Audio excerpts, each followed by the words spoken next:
저희 교회에서 오랫동안 같이 이제 신앙생활 하시면서 이제 저의 설교 이 스타일에 많이 우리 성도들이 읽다 보니까 보통 저희 설교가 제목이 있고 그다음에 주제가 있으면 주제에 따라서 1, 2, 3 한국 사람 그 기질이 있어갖고 3세판을 제가 좋아해서 1, 2, 3 대지가 딱 나눠지면서 거기에 따라서 말씀이 쭉 정리가 됩니다. 그래서 거기에 익숙하시던 분들이 오늘 일부 설교를 듣고서 굉장히 어려웠다.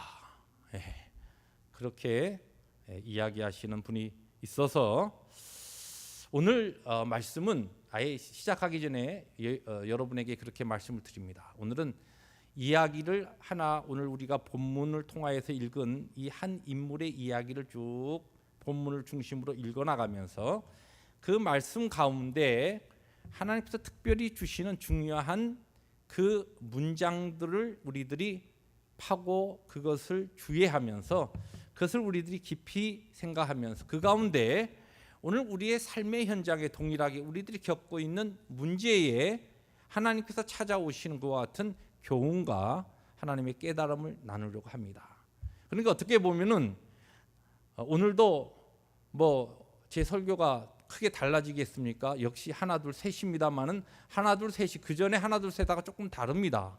그렇기 때문에 다를 때에 말씀을 쭉 보시면서 그 말씀이 선포되는 중요한 단어, 중요한 문장 가운데 하나님의 뜻이 나의 삶 가운데, 내 신앙의 삶 가운데 특별히 나의 문제들을 파고 성령 하나님께서 적용시켜 주실 때 그 말씀을 여러분들의 것으로 받고 하나님이 주시는 생명의 능력으로 여러분의 문제 가운데 승리의 그와 같은 삶을 향하여 나갈 수 있는 같은 귀한 메시지가 되기를 원합니다. 실제 우리들이 하나님 은혜 가운데서 예수를 믿고 살아가다 보면은 우리의 삶이 정말 모든 것이 잘 하나님 은혜 가운데 모든 것이 순풍에 돋단 듯이 그렇게 우리의 생애가 그렇게 펼쳐지기를 원하지만 그렇지 않을 때가 가끔 아니 어떤 경우에는 자주 우리의 삶에 크고 작은 문제들이 돌출합니다. 그런데 작은 문제들은 그런대로 잘 하나님이 주시는 힘과 능력으로 또 지혜로 또한 그동안 내 나름대로 살아온 삶의 경험을 가지고서 잘 극복해 나가고 헤쳐나가는데 어떤 큰 어려움을 만날 때는 이거 이 문제를 내가 어떻게 해야 되나 아예 아무것도 할 수 없는 할 수 있는 것이 아무것도 없을 때가 있다는 겁니다. 그와 같은 문제를 만날 때도 있다는 것입니다. 여러분들이 그동안 하나님 은혜 가운데 이 땅에 태어나서 지금까지의 걸어온 삶을 여러분들이 뒤돌아보시면서 여러분의 생애 가운데 그와 같은 경험이 없었습니까? 적어도 한두 번은 정말 내가 아무것도 할 수 없었을 때 무엇인가 하려고 하지만 어떻게 어디에서부터 그 문제를 풀어가야 될지 막연하고 답답하고 아예 그와 같은 문제를 그냥 한쪽으로 밀어놓고서 그냥 잊어버리고 살고 싶었던 그와 같은 힘든 고비들을 겪은 적이 있을 겁니다. 오늘 우리가 읽은 본문 말씀에 등장하는 한 여인, 이 하갈이라고 하는 애굽 여인이 바로 이와 같은 상황의 삶을 지금 헤쳐나가는 이야기가 오늘 우리가 읽은 본문입니다. 오늘 본문을 조금 더 배경을 이해하기 위해서 이 하갈이라고 하는 이 여인에 대한 백그라운드, 창세기 16장부터의 이야기로 좀 거슬러 올라가면 원래 이 하갈이라고 하는 이 여성은 사라라고 하는 아브라함의 아내였던 사라의 여종이었습니다. 애굽 여인이었는데 하나님께서 아브라함을 갈대아 우르에서 불러내시고 내가 너에게 복을 주어서 너를 복의 근원으로 삼고 복의 또한 통로가 되고 복의 씨가 되어서 너를 통하여서 큰 민족을 이루고 하나님의 백성을 만들겠다라고 하는 그와 같은 언약을 주셨습니다. 그런데 아브라함이 나이가 들어가고 사라가 나이가 들어가고 그래서 아이 낳을 수 있는 것과 같은 기능이 다 사라지는데도 하나님 약속하신 아이가 없는 겁니다. 그래서 사라가 이거 도대체 어떻게 된 건가? 그래서 인간적인 방법을 쓰는 가운데 바로 이 여종 하갈을 남편 아브라함에게 동침하도록 그렇게 레코멘드, 추천을 하는 겁니다. 그런 인생적인 방법을 어떻게 보면 인생적으로 믿음의 사람들이 실패하는 그 실패의 현장에 동참하는 그와 같은 불행한 여인으로서 이 하갈은 성경에 등장합니다. 어떻게 보면은 이 하갈이라고 하는 이 사람은 한마디로 기구한 운명의 사람이었습니다. 그렇게 시작된 그의 삶이 이 아브라함의 첩이 되어서 그와 동침한 다음에 아이를 가진 것이. 그러니까 사라가 이제 아이가 생겼으니까 이 하갈을 잘 대우해주고 그렇게 해야 되는데 이상하게 자기의 지위가 어떻게 될 것인지 염려해서였는지, 물론 성경에 보면은 하갈이 잘못한 것도 있죠. 아이를 가지게 되니까 자기의 위치와 처지를 모르고 갑자기 교만해져서 사라를 멸시하고 또 사라를 함부로 대한 겁니다. 사라가 이 주인인데 여종이 첩이 되어서 갑자기 아주 거만하게 하니까 사라가 이 하갈을 학대하기 시작합니다. 단순하게 그와 같은 문제뿐만 아니라 성경이 이야기하지 않는, 기록하지 않는 아마 여러 가지 배경이 있었을 겁니다. 너무 학대가 심하니까 못 살겠다. 그래서 하갈이 그냥 집을 뛰쳐나가서 광야로 나가버립니다. 광야를 헤매는데 여호와의 사자가 그에게 나타나서 네가 왜 이곳에서 이렇게 있느냐? 너희 주인에게 돌아가서 순종하라. 하나님께서 너의 몸에서 낳은 그 아들을 통하여 큰 민족을 이룰 것이다. 그와 같은 하나님의 언약을 이 하갈에게도 합니다. 놀라운 하나님의 이 약속을 붙잡고 그렇구나. 내가 살 길이 있구나. 내가 오히려 돌아가서 힘들지만 나의 주인인 여주인인 사라의 말에 순종하면서 살게 되면은 그 가운데 내 삶이 안정되고 나에게서 낳은 아들을 통해서 내 앞으로의 삶이 좀 평안하겠다. 나름대로 그와 같은 꿈을 가지고 다시 아브라함의 집으로 돌아와서 그곳에서 지내면서 아이를 낳습니다. 자, 그와 같은 일이 진행되는 가운데 생각하지 못했던 하나의 일이 터집니다. 무슨 얘기냐면은 이 늙어서 단산하였고 아이를 가질 수 없었던 여주인 바로 사라가 아이를 가진 거예요. 아이를 가졌는데 이름이 이삭입니다. 기쁨과 웃음이라는 뜻입니다. 이삭을 가진 것이 아브라함과 사라와 그 주위의 사람들에게는 기쁨과 웃음이 되었지만은 이 하갈과 그의 아들 이스마엘에게는 전혀 웃음과 기쁨이 되지 못했습니다. 그때부터 하갈과 이스마엘은 천덕꾸러기로 그렇게 아브라함 집에서 살게 됩니다. 그런 배경을 가지고 오늘 우리가 읽은 본문이 시작됩니다. 이삭이 젖을 뗄 때가 되면 이 유대인들은 아이가 젖을 때면 그때 항상 큰 잔치를 엽니다. 아브라함이 잔치를 베풀었습니다. 그런데 그때에 사라가 보니까 하필이면 왜 그것이 사라의 눈에 띄었는지 모릅니다. 아브라함의 눈에 들어온 것도 아니고 하갈 다른 사람의 눈에 들어온 것이 아니라 안 그래도 못마땅하게 여기고 있었던 하갈의 눈에 이스마엘이 이삭을 놀리고 괴롭히는 것을 보게 된 겁니다. 사라가 기회를 잡은 것이죠. 아브라함에게 가서 이야기합니다. 이 여종과 이 여종의 아들을 우리 집에서 내어 쫓으라. 이들이 우리의 아들 이삭과 함께 기업을 얻지 못한다. 하나님의 약속이 그렇지 않느냐. 빨리 내어 쫓으라는 겁니다. 아브라함이 너무너무 그래도 이스마엘도 자기 자식인데 어떻게 보면 장남인데 걱정이 됩니다. 그런데 하나님께서 그에게 오셔서 하나님의 계획과 뜻을 말씀하십니다. 내가 그를 통하여서도 큰 민족을 이룰 것이니까 걱정하지 말고 내어 보내라는 겁니다.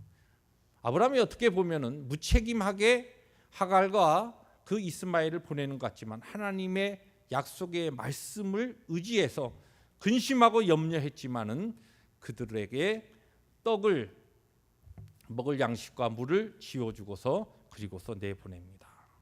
자, 그런 다음에 오늘 우리가 읽은 본문이 전개됩니다. 오늘 우리가 읽은 말씀 15절부터 16절의 말씀을 이제 중요한 우리들이 주목해야 될 단어들이 나오기 때문에 이 말씀을 함께 읽어 나갑니다. 화면을 통해서 15절 16절 함께 읽습니다. 시작. 가죽 부대에 물이 떨어진지라 그 자식을 관목 덤불 아래에 두고 이르되 아이가 죽는 것을 참아보지 못하겠다고 화살 한바탕 거리 떨어져 맞이 앉아 바라보며 소리내어 우니. 광야로 나간 황량한 들판으로 나간 하갈과 이스마엘이, 여기 보면은 가죽 부대에 물이 떨어졌다는 얘기는 양식은 이미 벌써 떨어졌고 물조차 떨어졌다, 그런 얘기입니다.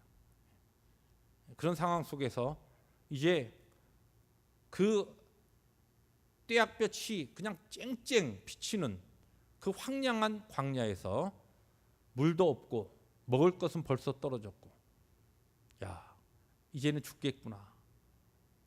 그의 아들 이스마엘이 혼전한 상태에서 죽어가는 겁니다. 이게 죽는 것 참아 볼 수 없어서 여기 보면 화살 한바탕 거리 떨어져. 여기 이 지금 노란 글씨로 하이라이트 돼 있는 이 성경의 표현에 여러분들이 주목하시기 바랍니다.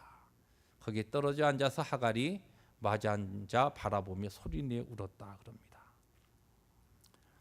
화살 한바탕 거리라는 것은 유대인들의 그 도량법에 의해서 화살을 쏴가지고 공중으로 쏘아 올려서 날아가서 떨어질 만한 거리를 이야기합니다. 상당한 거리입니다. 아니 지금 이스마엘이 죽는데 이 아이를 옆에서 지키고 정신 차리라고 흔들면서 그 아이를 돌봐야 될 이 하갈이 아이를 아예 관목 그 덤불 밑에 내려놓고서 멀리 그 아이의 지금 괴로워하는 그 형체가 거의 알아볼 수 없는 먼 거리까지 그냥 가버린 겁니다. 아이를 그냥 어떻게 보면 버려두고 떠난 겁니다. 그렇지만은 완전히 버릴 수 없어서 그 먼 거리에서 그 아이가 있는 그 자칫한 희미한 곳을 향하여 보면서 지금 이 하갈은 울고 있습니다. 여기 지금 성경이 표현하고 있는 우리에게 굉장히 익숙하지 않은 화살 한바탕 거리라고 하는 것은 오늘 우리들의 인생의 삶 가운데서 내가 할 수 있는 일이 아무것도 없을 때, 내 힘으로는 그 어떤 것도 지금 할 수 없을 때, 그 문제가 어떨 때는 이제는 너무 지쳐서 그냥 놓아버리고 잊어버리고 싶을 때, 그래서 잊어버리고 싶고 놓아버리고 싶어서 그것을 놓고 그냥 내 나름대로 떠났는데 그렇다고 정말 잊을 수도 없고 놓아버릴 수도 없어서 먼 거리에서 그 문제를 바라보고 지금 쳐다보고 있는, 여기에 마주보고 있다는 것은 그 먼 자취에서 아들 그 이스마엘이 있는 그 나무 덤불만 보이는 겁니다. 아들은 아마 형체도 잘 안 보일 겁니다. 그것을 바라보면서 저기서 지금 내 아들이 죽고 있는데 그것을 보면서 울고 있는 그 상황을 이야기하는 겁니다. 여러분, 우리의 인생의 삶 가운데 나의 힘과 나의 능력으로 아무것도 할 수 없을 때가 정말 있습니다. 여러분, 그런 경험이 있었나요? 여러분들이 믿으실지 모르겠지만 지금 목사인 저도 좀 죄송하지만 목회를 정말 떠나고 싶었던 때가 있었습니다. 목회를 하고 싶지 않았던 때, 하나님 좀 도망가고, 이 마음은 도망가고 싶은 거예요. 그만 내려놓고 하나님께서 어떻게 좀 기회만 주시면 그것을 떠나고 싶었던 때, 그런데 떠날 수도 없어요. 떠나지도 못하게 하나님께서 이상하게 발목을 딱 묶어 두셨습니다. 네, 그러한 때가 있었습니다. 여러분, 그와 같은 어떤 삶의 굴곡에서 내가 할 수 있는 것이 아무것도 없고 어떠한 것도 정말 내 힘과 능력으로 아무것도 할 수 없는, 잊어버리고 싶고 포기하고 싶고 던져버리고 싶은, 그렇지만은 포기할 수도 없고 던질 수도 없는 정말 그와 같은 상황, 그것이 바로 화살 한바탕 거리입니다. 우리의 인생에는 그와 같은 어려운 문제가, 크고 작은 문제들이 우리의 삶에 찾아옵니다. 그런데 바로 이 자리에서 하갈이 한 것은 어떻게 보면 아무것도 없지만, 그러나 성경은 하갈이 무엇인가 했다고 기록합니다. 그것이 무엇입니까? 여기 말씀에 보니까 바로 소리내어 울었다는 것이에요. 아니 그거 인생적으로 당연한 거 아닌가, 속상하고 힘들고 하니까 소리내어 운 것이 아닌가. 그런데 이 지금 하갈이 그 먼 발치에서 형체조차 알아볼 수 없는 이삭의 그 모습을 바라보면서 먼 거리에서 지금 그 아이가 죽어가는 그 안타까운 현장에서 지금 하나님 앞에 통곡하고 소리내 우는 것은 우는 것이 아니라 사실은 하나님을 향한 절규요 기도였다는 것이. 여러분 기억하십시오. 하나님께서는 너무나 신비하게도 하나님의 백성들의 눈물과 탄식을 듣고 그러한 것들을 기도로 받으신다는 것입니다. 성경에 그와 같은 예들이 많이 있습니다. 출애굽기에 보면은 6장 5절에 보면 애굽에서 종살이하던 이스라엘이 너무 힘들고 어려우니까 하나님 앞에 그냥 뭐 기도한 것이 아니에요. 실제 기도한 게 아닙니다. 이스라엘 백성들이 너무 힘드니까 그의 노역 가운데서 그냥 너무 고통스러워서 그냥 신음하는데 6장 5절에 보니까 이스라엘 자손의 신음소리를 내가 듣고 그랬어요. 하나님께서 들으셨다는 것이에요. 그들은 그냥 힘들어서 신음을 냈는데 하나님께서는 그 소리를 들으셨다는 것이에요. 왜요? 하나님의 백성이기 때문에. 그들이 이스라엘 백성들이 하나님의 백성이기 때문에 그들의 소리를 들은 것이에요. 그 다음에 열왕기하 20장 5절에 보면 우리가 잘 아는 히스기야 왕의 이야기가 나옵니다. 히스기야 왕이 이사야 선지자가 찾아와서 당신이 이제 죽을 병에 걸려서 침상에 내려오지 못할 거다. 그와 같은 이야기를 듣고 하나님 앞에 눈물로 나가서 기도합니다. 그때에 하나님께서 하신 말씀 5절에 보면 이렇게 이야기합니다. 내가 너의 기도를 들었고 너의 눈물을 보았다. 기도만 들은 것이 아니라 히스기야의 눈물을 하나님께서는 보셨다는 겁니다.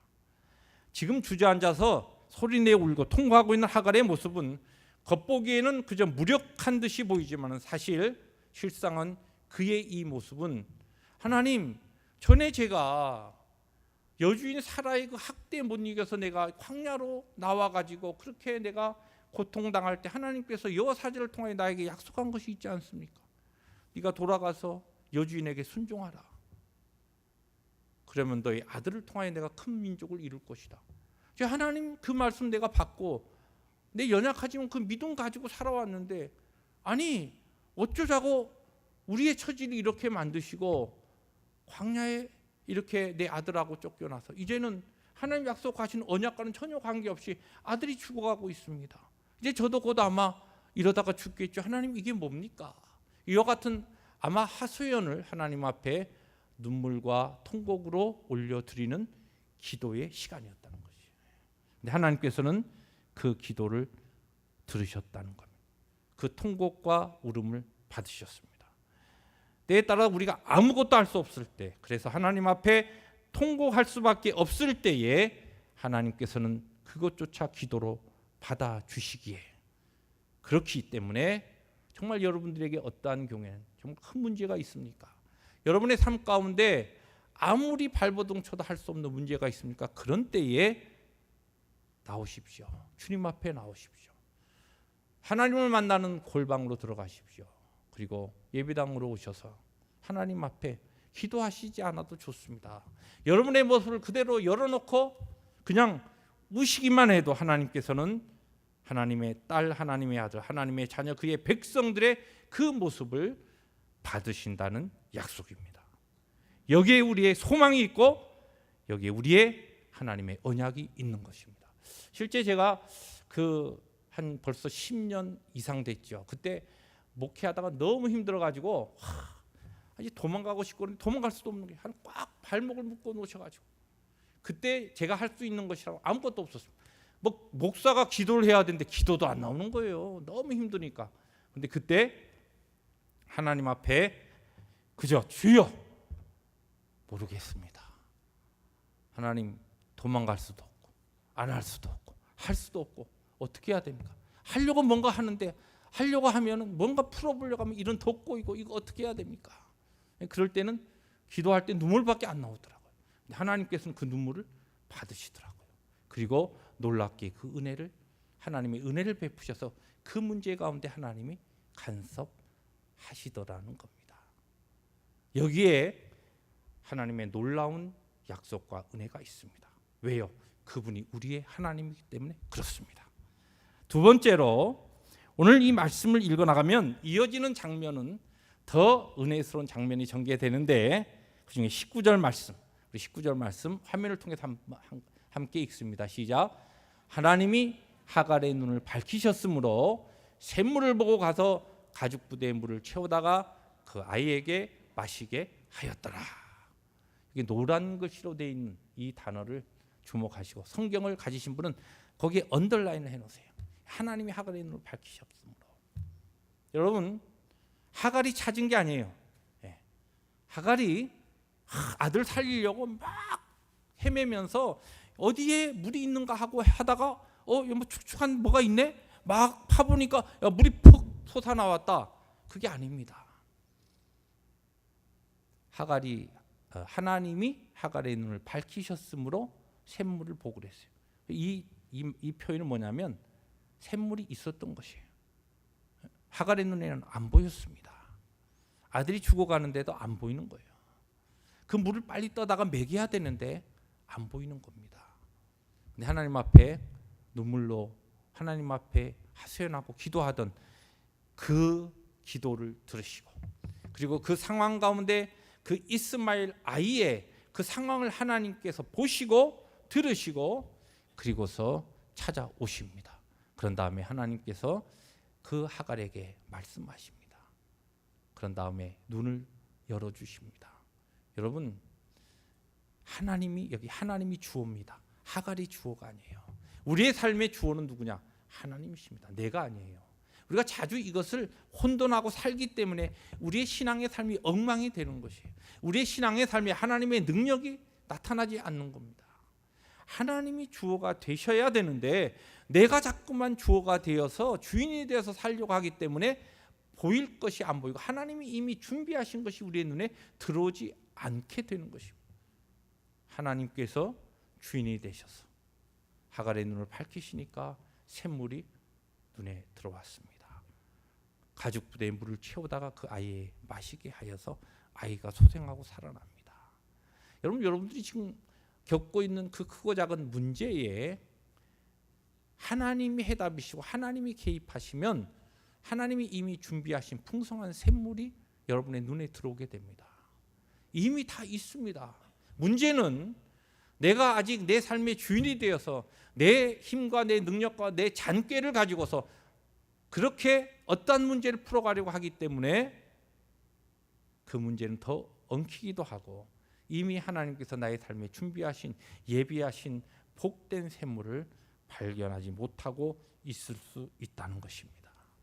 그러므로 하나님께서 여러분의 그 문제에 찾아오셔서 주인이 되시도록 그렇게 여러분의 삶을 드릴 수 있어야 합니다. 내가 아무것도 할 수 없을 때, 내 힘으로 아무것도 할 수 있는 일이 없을 때, 때에 따라서 어머니로서 아버지로서 자식으로서 또 남편으로서 아내로서 어떤 경우에는 벗으로서 친한 친구로서 무엇인가 해줘야 되는데 할 수 있는 게 아무것도 없습니다. 나에게 할 수 있는 능력도 없습니다. 재주도 없습니다. 마음은 있는데 아무것도 할 수 없는 것이에요. 그러나 그때에 바로 하나님께서 그 문제에 해답이 되시고 주인이 되시면 바로 하나님이 준비하신 샘물이 우리 가운데 터지게 됩니다. 마지막 20절 말씀에 보면 여기에 또 너무 소중한 하나님의 귀한 메시지가 등장합니다. 같이 20절 읽습니다. 시작. 하나님이 그 아이와 함께 계심에 그가 장성하여 광야에서 거주하며 활 쏘는 자가 되었더니. 여러분, 이게 아주 평범한 그냥 자연스러운 표현 같지만 하나님이 그 아이와 함께 계셨다라고 하는 이 단어에 여러분 주목하시기 바랍니다. 하갈과 이스마엘이 이 브엘세바 광야로 쫓겨나지 아니하고 그냥 아브라함 집에 살았다고 한다면 사라가 있는 한 아마 계속 천덕꾸러기로 사라와 아브라함의 눈치 봐가면서 그들의 형편에 따라 그 인생 의지하면서 그냥 어떻게 보면은 자유함이 없이 그렇게 살았을 것입니다. 그런데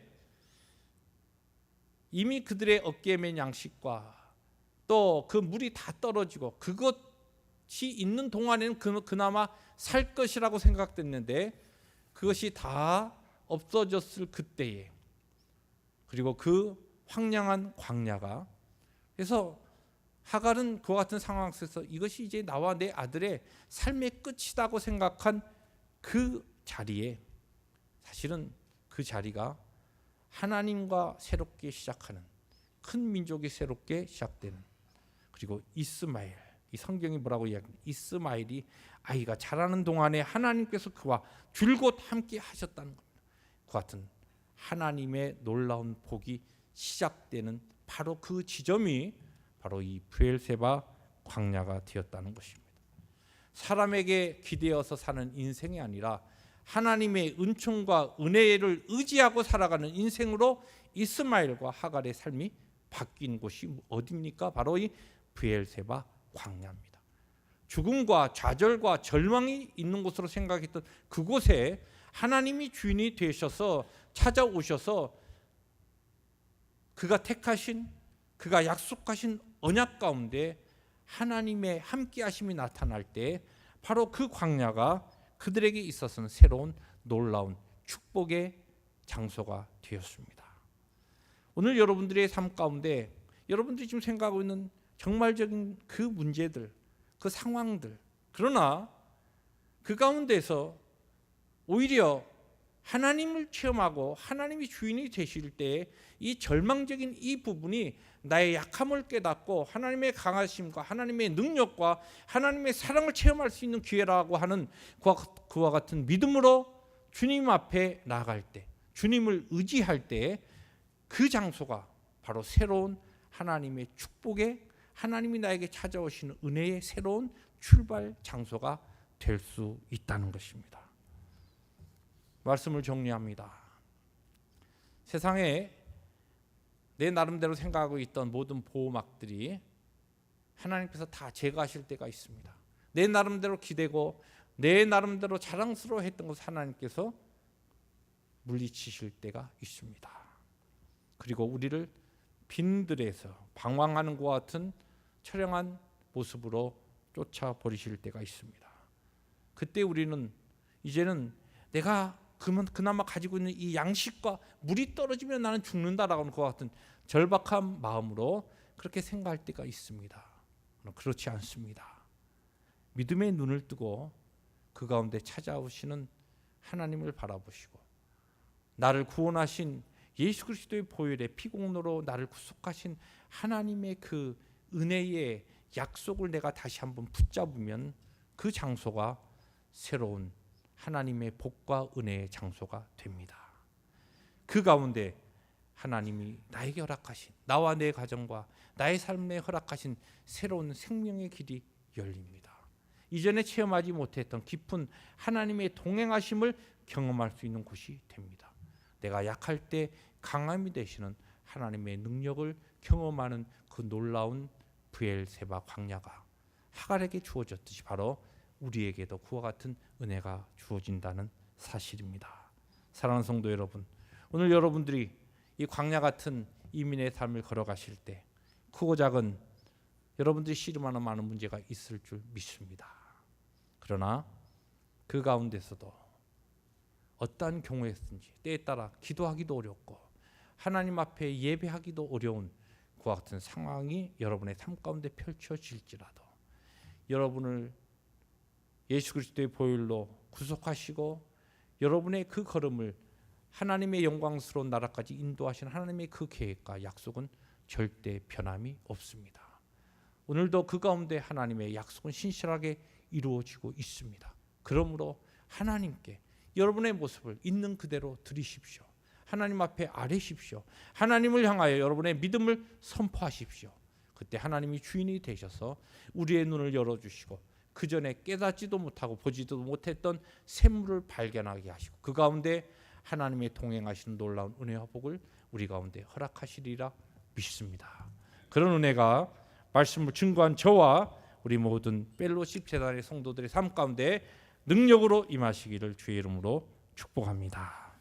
하나님이 해답이십니다. 기도합니다.